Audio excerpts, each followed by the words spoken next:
want to get you to respond to something former President Trump said about the debt ceiling in 2019. Take a listen. I can't imagine anybody ever even thinking of using the debt ceiling as a negotiating wedge. Why don't you agree with him on this? Well, first of all, he also said the other day on a rival network that he said that when he was president, and when asked why he wasn't saying it now, he said because he's not president. Listen, Donald Trump is always negotiating. Do you realize how absurd that sounds? That is not absurd. How is He's that not always absurd? negotiating, Chuck. Chuck, he's always negotiating. That's what he does. Yeah. That's actually one of the reasons why so many deals for our country worked out to our benefit as compared to his predecessors, both Republican and Democrat, because he's always negotiating. Do you realize how partisan that sounds? That's not a partisan statement. What is good for me is not for thee. Listen, he's basically saying when I'm president, there's no negotiating on this. But hey, when somebody else is president, screw him. Well, no, here's the thing. Let's be realistic now. When Donald Trump was negotiating debt ceiling with Nancy Pelosi, mind you, they negotiated that. No, they didn't. They raised it without any restrictions. When they were doing that, our economy was thriving. Our debt levels were not where they are right now. We were about $24 trillion, not $32 trillion. We weren't having massive deficits the way we are right now. It was a very different environment. Now you have $32 trillion on the credit card, and all House Republicans are saying is, let's go back to pre-pandemic spending. That's common sense stuff. This is Republican Congressman Byron Donalds completely embarrassing himself on national TV, trying to defend Donald Trump after Trump said that the U.S. might as well default on its debt. A situation, to be clear, that would destroy millions of jobs, crash the world economy, increase America's debt, raise prices, and so much more. But remember, Republicans definitely care about the economy. Now, in case you needed a reminder, here's Trump calling to essentially crash the U.S. economy by defaulting on the national debt. When we have a debt limit, and they use that very seriously to me, Schumer came in with Nancy Pelosi, and they were using it, we'll violate it, we'll do whatever. They talked a whole lot different than they do right now. I say to the Republicans out there, congressmen, senators, if they don't give you massive cuts, you're going to have to do a default. And I don't believe they're going to do a default because I think the Democrats will absolutely cave because you don't want to have that happen.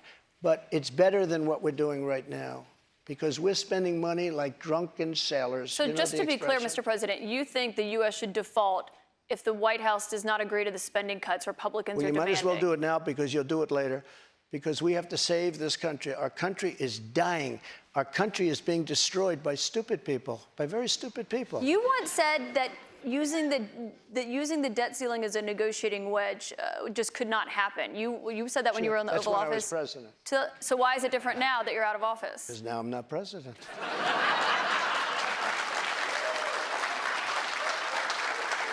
And Caitlin Collins' pushback is correct in that Trump did say that using the debt ceiling as a negotiating wedge is unthinkable and unacceptable. Very much. Well, hopefully we're in good shape on the debt ceiling. I can't imagine anybody ever even thinking of using the debt ceiling as a negotiating wedge. When I first came into office, I asked about the debt ceiling, and I understand debt ceilings, and I certainly understand the highest rated credit ever in history and a debt ceiling. And I said, I remember to Senator Schumer and to Nancy Pelosi, would anybody ever use that to negotiate with? They said, absolutely not. That's a sacred element of our country.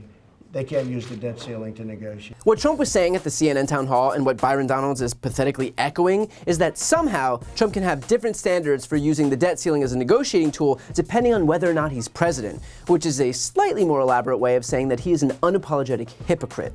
And while that in itself is not exactly news, it sure is remarkable to see him and his cronies admit to it so brazenly and shamelessly on national TV. Now, I think it's important to get some facts straight surrounding the debt ceiling situation because, to be honest, a lot of the media isn't treating it with the weight and context that it deserves. And of course, plenty of them are both siding it by treating Republicans' demands as if they're legitimate and not extreme, reckless, and utterly hypocritical. They're acting as if this brinksmanship that could almost certainly lead to a massive recession and millions of jobs lost is just standard negotiating, and it's not. So here are some facts. Republicans voted to raise the debt ceiling 3 times under Trump. They voted to raise it 7 times under George W. Bush. And they voted to raise it, ready for this, 18 times under Ronald Reagan. Here's another one. Trump raised the deficit every single year that he was president. In fact, he added so much to the debt that nearly a quarter of all national debt ever accrued in American history was added under Donald Trump. And here's another fact. Biden has lowered the deficit both years that he's been president. In fact, in 2022, Biden lowered the deficit by the largest amount in American history. So, to summarize, Trump raised the deficit all 4 years, and Republicans all went along with it, voting to raise the debt ceiling without issue, including while passing a $2 trillion tax cut for the ultra-rich. Meanwhile, Biden has lowered the deficit both years so far, including by the largest amount ever, and Republicans respond by holding the debt ceiling hostage and saying we need to cut programs including veterans health care, education funding, and the Meals on Wheels program for seniors as a concession for securing their vote to lift the debt ceiling. You could not get a more comically perfect representation of Republicans' destructive, abject hypocrisy than that. And let's be clear, this is not normal, it is not acceptable, and thankfully so far, Biden hasn't caved to these extremist demands. I'm not going to agree to a deal that protects $200 billion in excess payments for pharmaceutical industries and refusing to count that while cutting over 100,000 school teachers and assistance jobs, 30,000 law enforcement officers, jobs cut across the entire United States of America.